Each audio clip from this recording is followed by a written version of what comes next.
पांडे, आप देख रहे हैं मेट्रो दिनांक टीवी न्यूज। आइए देखते हैं आज की खास खबर। बागेश्वर धाम वाले बाबा धीरेन्द्र शास्त्री ने प्रेस कॉन्फ्रेंस के दौरान कई ज्वलंत मुद्दों पर दिया जवाब। मुंबई में बागेश्वर धाम वाले बाबा धीरेन्द्र शास्त्री ने प्रेस कॉन्फ्रेंस के दौरान देश के कई ज्वलंत मुद्दों पर जवाब देते हुए उन्होंने कर्नाटक में हनुमान जी का विरोध, संत महात्मा और भगवान का विरोध हो रहा है, यह बहुत ही गलत है। जैसा कि आप सब जानते हैं कि किसी भी पंथ का विरोध करने का अधिकार इस दुनिया में नहीं है। भारत देश में अपनी अपनी निजी आस्था है। हनुमान जी का जो कोई विरोध कर रहा है, यह हमारा भी दुर्भाग्य है और उसका भी दुर्भाग्य है। उन्होंने द केरला स्टोरी के बारे में कहा है कि जो निर्माता है, उन्होंने दावा भी किया है कि 3 लड़कियों की कहानी है। मैं यही कहूंगा कि सत्य का उजागर होना ही चाहिए और सच्चाई एक न एक दिन बाहर निकलकर आती ही है।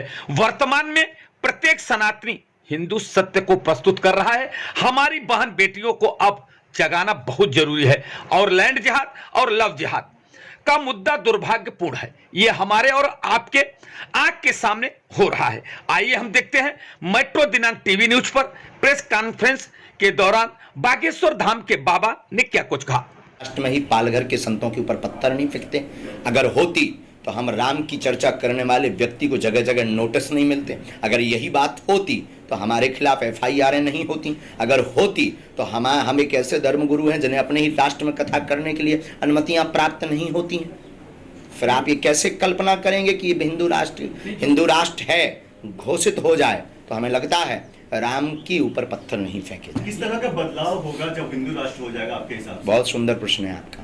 हिंदू राष्ट्र के बाद जब हिंदू राष्ट्र की घोषणा होगी तो ये जो जातिवाद की बार बार रोटियां, जो बार बार बैकवर्ड और फॉरवर्ड के नाम पर भिड़ाया जाता है और पॉलिटिक्स की जाती है, हिंदू राष्ट्र के बाद ये सब समान हो जाएंगे। हम सब हिंदू हो जाएंगे। सबसे पहले हम हिंदू हैं, हिंदुत्ववाद की बात होगी और इसमें फिर ना कोई बैकवर्ड होगा ना कोई फॉरवर्ड होगा। हिंदू राष्ट्र के बाद में ये जो बार बार पंथ और मजहब की लड़ाई छिड़ जाती है, ये नहीं होगी।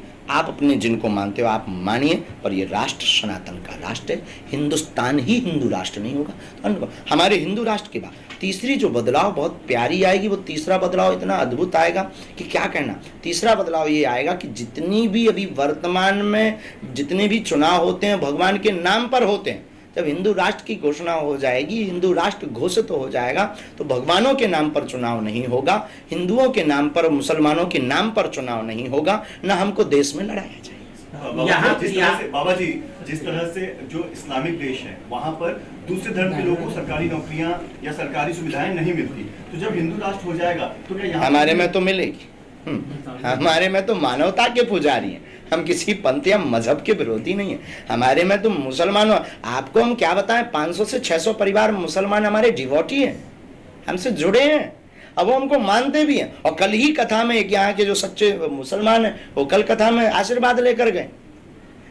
ये केवल और केवल हवा दी गई है कि हम मुसलमानों के खिलाफ हैं। अगर आपको ऐसा लगता है बाबा जी, तो आपकी कुछ भाषण मतलब जो कथावाचन में हमने सुना है कि आप कहते हैं कि हाथ में हथियार दीजिए, हमें रक्षा करनी है, तो आपको रक्षा किससे करनी हिंदु राष्ट्र में? आपको आत्मरक्षा में 142 करोड़ है, उसमें लगभग अगर हम लोग 80% है, तो इन 80% में जब सुरक्षित नहीं है, 80% में जब पत्थर घल रहे हैं, 80% में भी आपकी बहन और आपकी बेटी को लव जिहाद के नाम पर ले जा रहे हैं, 80% में भी आपकी जमीनों पर कब्जा अवैध किया जा रहा है, जो इन्होंने लैंड वाली बात की, 80% में भी आपको राम मंदिर बनाने के लिए 50 साल से ज्यादा लग गए, 80% में भी आप कृष्ण जन्मभूमि के अभी तक निर्णय नहीं करवा पाए, 80% में भी आएंगे अपने आप से। बाबा जी, महाराष्ट्र में NCP के एक नेता हैं, विधायक हैं, हम किसी भी पॉलिटिक्स पर कभी बात नहीं बोलते।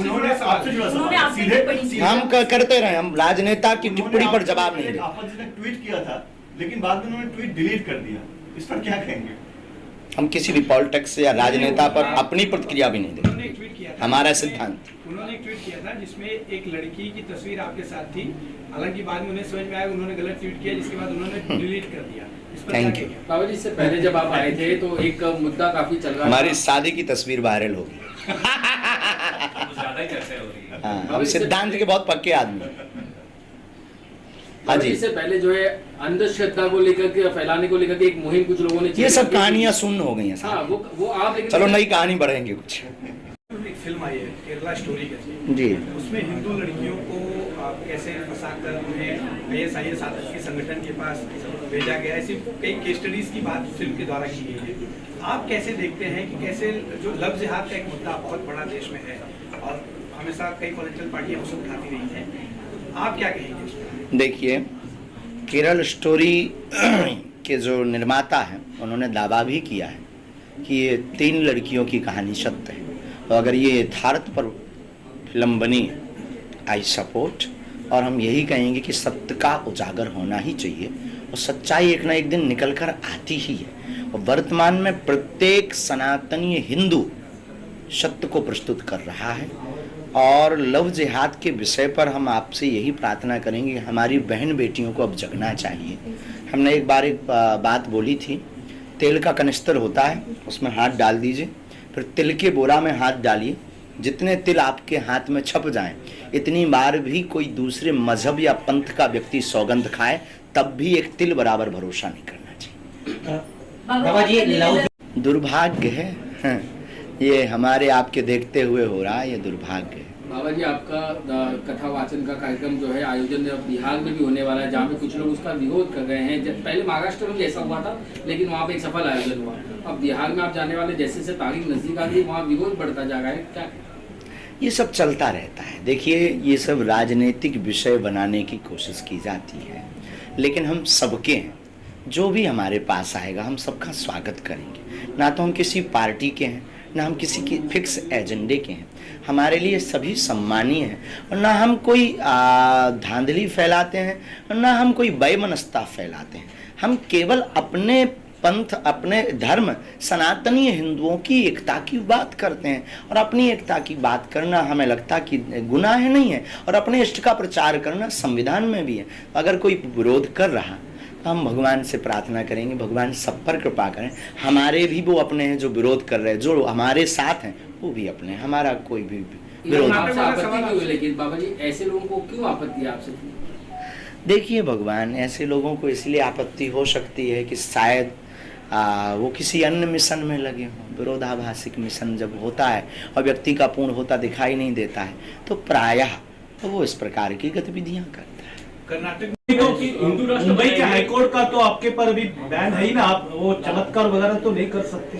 चमत्कार हम करते ही नहीं है, चमत्कार तो हमारे इष्ट हनुमान जी करते हैं, उनको रोकेंगे आप? आप ना आज खा पी करके नहीं आए हो। खुद को भी तो हनुमान का अवतार मानते हैं जी। किसने कहा? हमने कभी किसी क्लिप में बोला? मुजफ्फरनगर बिल्कुल नहीं बोला। ये वाहियात मुजफ्फरनगर में आपके ऊपर जो केस दाखिल हुआ है उसमें कोई अभी केस नहीं हुआ है, उन्होंने केवल वो दिया है। हमारी किसी भी क्लिप में हम हनुमान अवतार, I am only Dhirendra Krishna. हम एक साधारण मानव, जैसे तुम हो, तुम्हारी 2 आंखें हैं, हमारी भी 2 आंखें, और पूंछ तो हमारे हैं नहीं है, ये हम आपको बता। हम कोई हनुमान अवतार नहीं है, हम साधारण धीरेन्द्र हैं, लेकिन सनातनी हिंदू हैं, वो हिंदू को जगाकर मानेंगे। सर, आपने कहा हिंदू राष्ट्र जल्द ही घोषित होने वाला है, उसका समय कुछ है? अब समय जिस दिन हिंदू जग जाएंगे वही समय।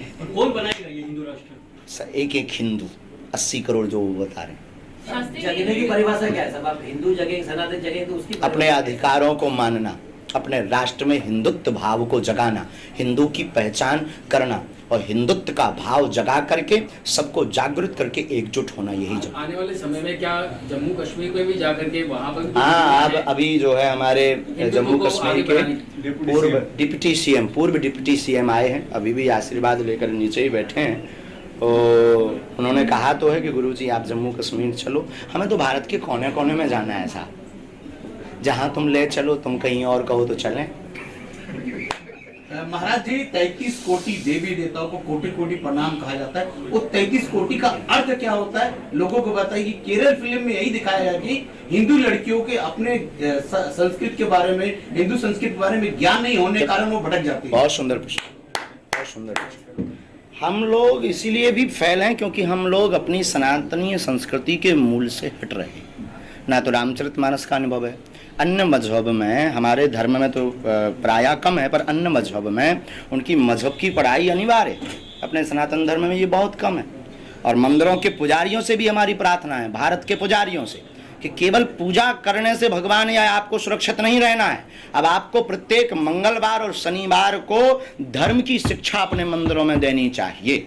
प्रत्येक पुजारियों को, भारत के पुजारियों से हमारी प्रार्थना है कि प्रत्येक पुजारी धर्म की शिक्षा अपने मंदिरों से शनिवार और मंगलवार को छोटे छोटे बच्चों को दीजिए, तभी हमारा सनातन धर्म सुरक्षित रहेगा।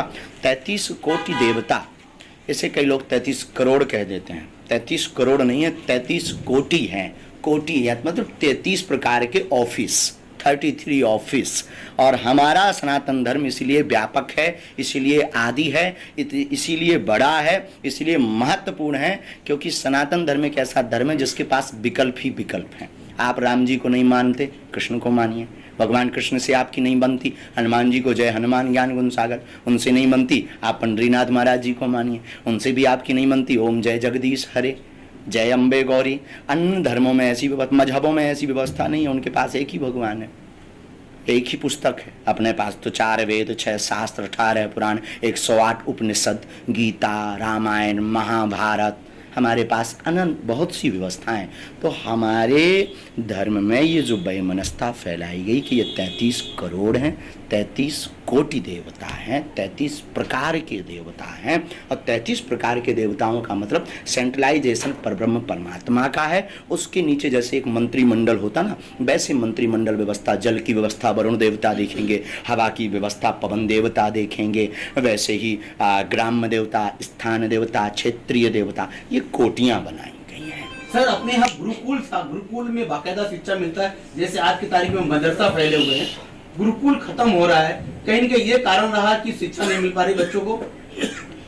अब मंदिरों को ही गुरुकुल बनाना चाहिए, क्योंकि गुरुकुल पद्धति को वापस लाने में बहुत समय लगेगा। हिंदू राष्ट्र में ही इतना टाइम लग रहा, इतनी आफतें हैं कि जगह जगह मुसीबतें आ रही हैं। तो हो, अब गुरुकुल की जगह हमको मंदिरों को ही गुरुकुलम बनाना पड़ेगा। पसीना बहुत आ रहा, अब धन्यवाद, कथा में चलते हैं, फिर मिलते हैं। मुंबई के हाईकोर्ट का तो आपके पर अभी बैन है ही ना, आप वो चमत्कार वगैरह तो नहीं कर सकते। चमत्कार हम करते ही नहीं है, चमत्कार तो हमारे इष्ट हनुमान जी करते हैं, उनको रोकेंगे आप? आप ना आज खा पी करके नहीं आए हो। खुद को भी तो हनुमान का अवतार मानते हैं जी। किसने कहा? हमने कभी किसी क्लिप में बोला? मुजफ्फरनगर बिल्कुल नहीं बोला, ये वाहियात बात में आपके ऊपर जो केस दाखिल हुआ है उसमें कोई अभी केस नहीं हुआ है, उन्होंने केवल वो दिया है। हमारी किसी भी क्लिप में हम हनुमान अवतार, I am only Dhirendra Krishna. हम एक साधारण मानव, जैसे तुम हो, तुम्हारी 2 आंखें हैं, हमारी भी 2 आंखें, और पूंछ तो हमारे हैं नहीं है, क्या हम आपको बता, हम कोई हनुमान अवतार नहीं है, हम साधारण धीरेन्द्र हैं, लेकिन सनातनी हिंदू हैं, वो हिंदू को जगाकर मानेंगे। सर आपने कहा हिंदू राष्ट्र जल्द ही घोषित होने वाला है, उसका समय कुछ है? अब समय जिस दिन हिंदू जग जाएंगे वही समय। कौन बनाएगा ये हिंदू राष्ट्र? एक हिंदू, 80 करोड़ जो वो बता रहे हैं। जगने की परिभाषा क्या है सब? आप हिंदू जगह, सनातन जगह, तो उसकी अपने अधिकारों को मानना, अपने राष्ट्र में हिंदुत्व भाव को जगाना, हिंदू की पहचान करना और हिंदुत्व का भाव जगा करके सबको जागृत करके एकजुट होना, यही जगह। आने वाले समय में क्या जम्मू कश्मीर में भी जाकर के वहाँ पर? हाँ, अब अभी जो है हमारे जम्मू कश्मीर के पूर्व डिप्टी सीएम आए हैं, अभी भी आशीर्वाद लेकर नीचे ही बैठे हैं। तो उन्होंने कहा तो है कि गुरुजी आप जम्मू कश्मीर चलो, हमें तो भारत के कोने कोने में जाना है साहब, जहाँ तुम ले चलो, तुम कहीं और कहो तो चलें। महाराज जी, 33 कोटि देवी देवताओं को कोटि कोटि प्रणाम कहा जाता है, वो 33 कोटि का अर्थ क्या होता है लोगों को बताइए। केरल फिल्म में यही दिखाया गया कि हिंदू लड़कियों के अपने संस्कृत के बारे में, हिंदू संस्कृत के बारे में ज्ञान नहीं होने के कारण वो भटक जाती है। बहुत सुंदर प्रश्न, बहुत सुंदर प्रश्न। हम लोग इसीलिए भी फैल हैं क्योंकि हम लोग अपनी सनातनीय संस्कृति के मूल से हट रहे हैं। ना तो रामचरितमानस का अनुभव है, अन्य मजहब में, हमारे धर्म में तो प्रायः कम है, पर अन्य मजहब में उनकी मजहब की पढ़ाई अनिवार्य है, अपने सनातन धर्म में ये बहुत कम है। और मंदिरों के पुजारियों से भी हमारी प्रार्थना है, भारत के पुजारियों से, कि केवल पूजा करने से भगवान या आपको सुरक्षित नहीं रहना है। अब आपको प्रत्येक मंगलवार और शनिवार को धर्म की शिक्षा अपने मंदिरों में देनी चाहिए। प्रत्येक पुजारियों को, भारत के पुजारियों से हमारी प्रार्थना है कि प्रत्येक पुजारी धर्म की शिक्षा अपने मंदिरों से शनिवार और मंगलवार को छोटे छोटे बच्चों को दीजिए, तभी हमारा सनातन धर्म सुरक्षित रहेगा। 33 कोटि देवता, इसे कई लोग 33 करोड़ कह देते हैं। 33 करोड़ नहीं है, 33 कोटि हैं। कोटि या मतलब 33 प्रकार के ऑफिस, 33 ऑफिस। और हमारा सनातन धर्म इसीलिए व्यापक है, इसीलिए आदि है, इसीलिए बड़ा है, इसीलिए महत्वपूर्ण है, क्योंकि सनातन धर्म एक ऐसा धर्म है जिसके पास विकल्प ही विकल्प हैं। आप राम जी को नहीं मानते, कृष्ण को मानिए।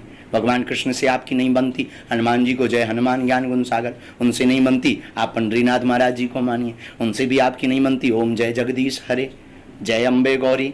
अन्य धर्मों में ऐसी व्यवस्था, मजहबों में ऐसी व्यवस्था नहीं है, उनके पास एक ही भगवान है, एक ही पुस्तक है। अपने पास तो 4 वेद, 6 शास्त्र, 18 पुराण, 108 उपनिषद, गीता, रामायण, महाभारत, हमारे पास अनंत बहुत सी व्यवस्थाएं। तो हमारे धर्म में ये जो वैमनस्यता फैलाई गई कि ये 33 करोड़ हैं, 33 कोटि देवता हैं, 33 प्रकार के देवता हैं, और 33 प्रकार के देवताओं का मतलब सेंट्रलाइजेशन परब्रह्म परमात्मा का है। उसके नीचे जैसे एक मंत्रिमंडल होता ना, वैसे मंत्रिमंडल व्यवस्था, जल की व्यवस्था वरुण देवता देखेंगे, हवा की व्यवस्था पवन देवता देखेंगे, वैसे ही ग्राम्य देवता, स्थान देवता, क्षेत्रीय देवता, ये कोटियां बनाई गई हैं। सर अपने यहाँ गुरुकुल था, गुरुकुल में बाकायदा शिक्षा मिलता है, जैसे आज की तारीख में मदरसा फैले हुए हैं, गुरुकुल खत्म हो रहा है, कहीं न कहीं ये कारण रहा कि शिक्षा नहीं मिल पा रही बच्चों को। अब मंदिरों को ही गुरुकुल बनाना चाहिए, क्योंकि गुरुकुल पद्धति को वापस लाने में बहुत समय लगेगा। हिंदू राष्ट्र में ही इतना टाइम लग रहा, इतनी आफतें हैं कि जगह जगह मुसीबतें आ रही हैं। तो अब गुरुकुल की जगह हमको मंदिरों को ही गुरुकुलम बनाना पड़ेगा। पसीना बहुत आ रहा, अब धन्यवाद, कथा में चलते हैं, फिर मिलते हैं।